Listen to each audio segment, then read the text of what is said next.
Chief of the army staff general Asim Munir माशी महाज पर ना सिर्फ सरगर्म है बल्कि वो ताजर बिरादरी और आवाम को ये पैगाम दे रहे हैं कि घबराने की जरूरत नहीं है। आर्मी ने माशी महाज पर बहुत काम किया है। उन्होंने मुल्क में सरमायाकारी के लिए एपेक्स कमेटियां तश्कील देकर अहम तरीन फैसलों में वफाकी और सूबाई हुकूमत की सतह पर सिविल मिलिट्री क़यादत की मुश्तरका फैसलों पर मुकम्मल अमल दरामद को यकीनी बनाया और पाकिस्तान बहुत मुख्तसर वक्त में न सिर्फ डिफॉल्ट के खतरे से बाहर आया बल्कि अब दुनिया भर से पाकिस्तान में सरमायाकारी आ रही है और दुनिया के नामवर कारोबारी ग्रुप्स पाकिस्तान में दिल खोल कर सरमायाकारी करने जा रहे हैं। पाकिस्तान के ज़रिए मुबादला के ज़खायर इत्मीनान बख्श सतह तक पहुंच चुके हैं और इनमें मुसलसल इजाफा भी हो रहा है। मार्कअप की शरह 24% से कम होकर अब 17% पर आ गई है और उम्मीद की जा रही है कि दिसंबर तक इसमें मजीद कमी होगी, जिससे कारोबारी सरगर्मियों में यकीनी तौर पर इजाफा भी मुतवक्के है और स्टॉक मार्केट इस वक्त तारीख की बुलंद तरीन सतह पर पहुंच चुकी। ये सब कुछ chief of the army staff general Asim Munir के अज़्म व हौसले के बायस मुमकिन हो सका है और आर्मी चीफ बिजनेस कम्युनिटी को ये बार बार पैगाम दे रहे हैं कि वो मुल्क में खुलकर सरमायाकारी करें और मनफी बातों को नज़रअंदाज करें। आर्मी में बिजनेस कम्युनिटी से खिताब करते हुए इस बात को दोहराया। उनका कहना था कि मेरा गुज़श्ता नशस्त में भी कहना था मायूसी मुसलमानों के लिए हराम है। मुझे पाकिस्तान के रोशन और मुस्तहकम मुस्तकबिल पर काबिल यकीन है। आज पाकिस्तान की मईशत के तमाम आशारिये मस्बत हैं।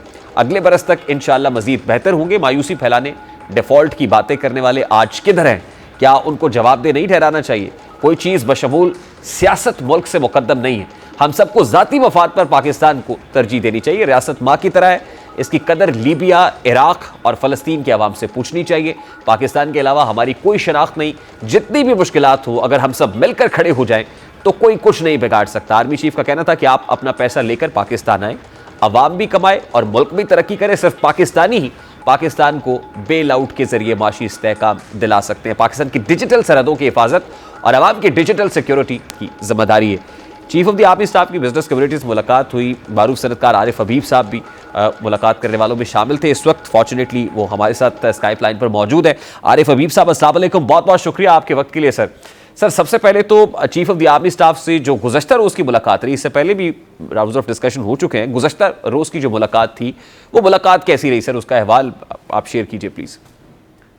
आई थिंक वो काफ़ी अच्छी रही क्योंकि कोई 40 से 50 जो बिजनेसमैन थे जिनको उन्होंने वहाँ इनवाइट किया हुआ था और एज़ यूजुअल पहले उन्होंने जो है अपने इब्तिदाइया में जो इकोनॉमी की जो प्रोग्रेस हुई है और उसमें पहले तो उन्होंने जो लास्ट सितंबर में हमारी मीटिंग हुई थी उसमें पिछले एक साल में जो बेहतरी आई और वो सिग्निफिकेंट बेहतरी थी। फिर इस दफ़ा उन्होंने पिछले 2 महीने में जो बेहतरी है उसके बारे में जो है वो बात की। फिर उन्होंने फाइनेंस मिनिस्टर को जो है वो कहा कि वो भी इसके ऊपर बात करें और उसमें ज़ाहिर है हमारे जो मुआशी अशारिये हैं उसमें जो है कदर बेहतरी आई है।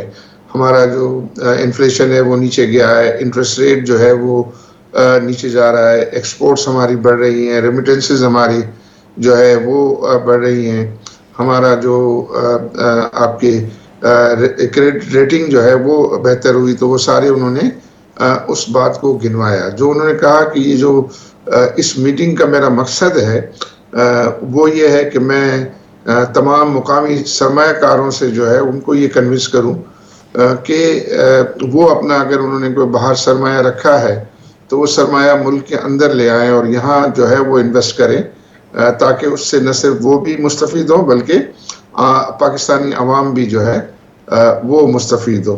तो उसके बारे में उसका मेन मकसद उन्होंने जो है वो ये बताया। फिर ये है कि PIA के सिलसिले में उन्होंने कहा कि मेरी ख्वाहिश है कि ये पाकिस्तानी जो है वो इन्वेस्टर्स इसको लें, जबकि उन्होंने कहा कि UAE, सऊदी अरब और कतर जो है वो इंटरेस्टेड हैं कि वो PIA को जो है वो टेक ओवर करें। बट चूँकि ये एक PIA जो है वो एक कौमी इदारा है और इसमें मेरी ख्वाहिश होगी कि इसमें पाकिस्तानी जो है वो इन्वेस्टर्स जो है वो इन्वेस्ट करें। फिर उन्होंने बताया कि अगले कोई अप्रैल तक जो है ये एनर्जी प्राइसेस जो है वो कम आ जाएंगी। जो अभी इलेक्ट्रिसिटी प्राइस 35 रुपये पर यूनिट है, ये 25 रुपये के करीब इंशाल्लाह आ जाएगी। इंटरेस्ट रेट में मज़ीद जो है वो कमी होगी। गैस की प्राइसेस में भी उन्होंने कहा मैंने टास्क फोर्स बनाई है और वो उस पर काम कर रहे हैं और मुझे उम्मीद है कि उसकी प्राइसेस में भी जो है वो कमी होगी। तो यूँ उन्होंने कहा कि एज आउटलुक जो है वो फंडामेंटल्स और ज़्यादा जो है वो बेहतर होते हुए नज़र आते हैं और लिहाजा इसमें यह है कि जो मुकामी सरमायाकार हैं, फिर उन्होंने रेकोडिक के बारे में कहा कि इसमें जो है वो इन्वेस्टमेंट्स अब शुरू हो गई हैं और इंशाल्लाह 2027 से जो है उसकी प्रोडक्शन आना शुरू हो जाएगी। अच्छा आरिफ हबीब साहब, ये सारी की सारी गुफ्तगू बड़ी ही इंपॉर्टेंट है, लेकिन इसमें 2-3 जो पॉइंटर्स हैं और टेक अवेज हैं, मतलब वो बड़े इंपॉर्टेंट है। मैं आपसे जानना चाहूंगा, जब उन्होंने कहा कि जो बाहर पड़ा हुआ सरमाया है वो पाकिस्तान में लेके आए, तो क्या इस मौके पर किसी ने तजवीज़ दी थी एमएनएसटी के हवाले से कि क्या कोई एमएनएसटी भी आ रही है? और फिर रिपोर्ट हो रहा है कि उन्होंने बताया कि फाइनेंस मिनिस्टर को उन्होंने एमएनएसटी के हवाले से कुछ चीज़ें कन्वे की हैं। ये क्या मामला है सर कि एमएनएसटी की को बाज़गश सुनाई दे रही है? एक्चुअली ये पिछली मीटिंग में भी लोगों ने कहा कि हम अपना सरमाया वापस ले आना चाहते हैं। किसी वजह से लोग जो है यहाँ से ले गए थे सरमाया, लेकिन अब वापस लाना चाहते हैं, लेकिन वो कहते हैं हमें इसका रास्ता दें। और रास्ते में एक ऑप्शन ज़ाहिर है, लास्ट मीटिंग में भी लोगों ने बात की थी और वो एमनेस्टी की बात की थी, लेकिन उसका हल जो है लास्ट मीटिंग में भी एक ये तजवीज़ हुआ था कि हम इनकम टैक्स ऑर्डिनेंस सेक्शन 111 के तहत अभी एक लिमिट है कि $50,000 से ज़्यादा की जो है वो आप बगैर सोर्स बताए जो है वो पैसे नहीं ला सकते, उसको लिमिट को जो है वो ख़त्म कर दिया जाए। दूसरा उन्होंने कहा, अपने फाइनेंस मिनिस्टर से कहा कि हमने कुछ डिस्कस किया है आपस में, और फाइनेंस मिनिस्टर ने भी उसको उसकी हामी भरी कि हम रोशन डिजिटल अकाउंट जो है वो हम रेजिडेंट पाकिस्तानी को भी अलाउ कर दें। आपको तो पता है ये आरडी अकाउंट जो हैं या तो ये नॉन रेजिडेंट पाकिस्तानीज के लिए हैं जी। या वो पाकिस्तानीज के जिन्होंने जो है वो फॉरेन एसेट्स डिक्लेयर किए हुए हैं उनके लिए था। तो बोले इसके ऊपर हम काम कर रहे हैं और मुमकिन है कि वो आरडीए हम पाकिस्तानियों के लिए कि जिन्होंने अपने एसेट्स डिक्लेयर नहीं किए उनके लिए भी जो है अलाउ कर सके। तो मुझे लगता है कि इसका कोई ना कोई सॉल्यूशन जो है वो लाएंगे और इसके ताकि लोग जो है जो पैसे अपने वापस। दूसरी इस पर बात हुई कि लोग पैसे बाहर क्यों ले जाते हैं, ऐसा इन्वायरमेंट रखें कि लोग पैसे बाहर ना ले जाएं। और अभी भी करें कि जो बाहर ले भी गए हैं उनके लिए ये जो है इंसेंटिव है कि वो अपने पैसे पाकिस्तान में लाएं और पाकिस्तान में उनके लिए ज़्यादा प्रॉफिटेबल इन्वेस्टमेंट अपॉर्चुनिटीज़ को पैदा किया जाए। तो उसके लिए ज़ाहिर है ये इंटरेस्ट रेट का गिरना, उसमें जो है वो एनर्जी प्राइसेस का गिरना और उसमें टैक्स रेट्स का कम होना, ये ऐसे फैक्टर्स हैं। फिर लोगों ने ज़ाहिर है अपने अपने जो भी